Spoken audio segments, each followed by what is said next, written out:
ada menyebut-nyebut bapak sama Manmi ya. Itu yang jelas tidak tahu menau, tidak tahu dan tidak dikenal Robi.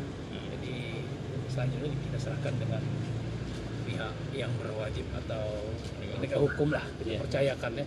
Aku rasa itu Pak. Tidak pernah nih ketemu sama Robi? Oh sampai hari ini, sampai kapan belum pernah ketemu sama Robi. Tapi sempat disebut-sebut itu ada kemungkinan atau melalui siapa Pak? Tidak. Saya sama sekali tidak mengetahui hal itu. Apalagi kenal dengan Robi ya. Pak, dengan adanya apa nama Bapak diseret-seret gitu, apakah akan ada langkah hukum yang akan kita ambil Pak? Bisa jadi kalau kita difitnah, makanya kita tentu akan mengambil langkah hukum. Itu aja ya. Antisipasi. Aku rasa ya. Dikit. Terima kasih Pak ya.